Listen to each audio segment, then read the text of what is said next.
चार ब्राह्मण और शेर की कहानी, पंचतंत्र अपरीक्षित कारक। फ्रेंड्स, इस पोस्ट में हम चार ब्राह्मण और शेर पंचतंत्र की कहानी शेयर कर रहे हैं। ये कहानी पंचतंत्र के 5वें तंत्र अपरीक्षित कारक से ली गई है। चार ब्राह्मण पुत्रों की इस कहानी में विद्या और बुद्धि की तुलना की गई है और बताया गया है कि विद्या बड़ी है या बुद्धि। एक नगर में एक ब्राह्मण रहता था। उसके 4 पुत्र थे। तीनों बड़े ब्राह्मण पुत्रों द्वारा शास्त्रों का ज्ञान प्राप्त किया गया था, परंतु बुद्धि की उनमें कमी थी। चौथे ब्राह्मण पुत्र को शास्त्र ज्ञान नहीं था, परंतु वह बुद्धिमान था। एक दिन चारों भाई भविष्य की चर्चा करने लगे। बड़ा भाई बोला, हमने इतनी विद्या अर्जित की है, किंतु जब तक इसका उपयोग न किया जाए यह व्यर्थ है। सुना है हमारे राज्य के राजा विद्वानों का बड़ा सम्मान करते हैं। क्यों न हम राज दरबार जाकर उन्हें अपने ज्ञान से प्रभावित करें? पुरस्कार स्वरूप वह अवश्य हमें अपार धन संपदा प्रदान करेंगे।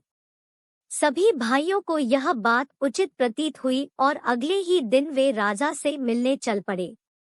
उन्होंने आधा रास्ता ही पार किया था कि बड़ा भाई कुछ सोचते हुए बोला, हम में से 3 के पास विद्या है। हम राजा के पास जाकर उनसे धन अर्जित करने के पात्र हैं। किंतु सबसे छोटा बुद्धिमान तो है, पर उसके पास विद्या नहीं है। मात्र बुद्धि के बल पर राजा से धन का अर्जन संभव नहीं है। हम इसे अपने हिस्से में से कुछ नहीं देंगे। इसका घर लौट जाना ही उचित होगा। दूसरे भाई ने भी बड़े भाई का समर्थन किया, किंतु तीसरा भाई बोला, यह हमारा भाई है। हम सब साथ पले बड़े हैं, इसलिए इसके साथ ऐसा व्यवहार अनुचित होगा। इसे साथ चलने देना चाहिए।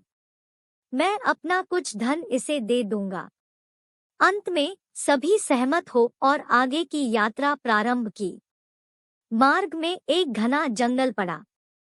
जंगल से गुजरते हुए उन्हें शेर की हड्डियों का ढेर दिखाई पड़ा। उसे देखकर बड़ा भाई बोला, भाइयों, आज अपनी विद्या का परीक्षण करने का समय आ गया है। देखो, इस मृत शेर कोडोट हमें अपनी अपनी विद्या का प्रयोग कर इसे जीवित करना चाहिए। सबसे बड़े भाई ने शेर की हड्डियों को इकट्ठा कर उसका ढांचा बना दिया। दूसरे भाई ने अपनी सिद्धि से हड्डियों के ढांचे पर मांस चढ़ाकर रक्त का संचार कर दिया।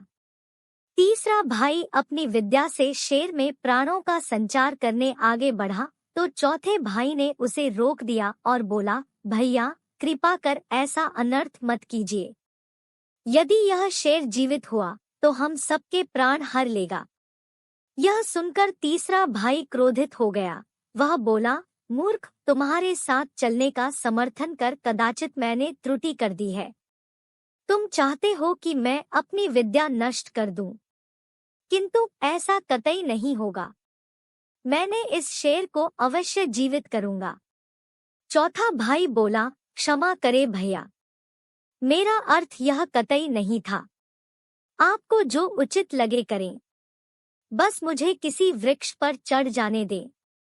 यह कहकर वह एक ऊंचे वृक्ष पर चढ़ गया।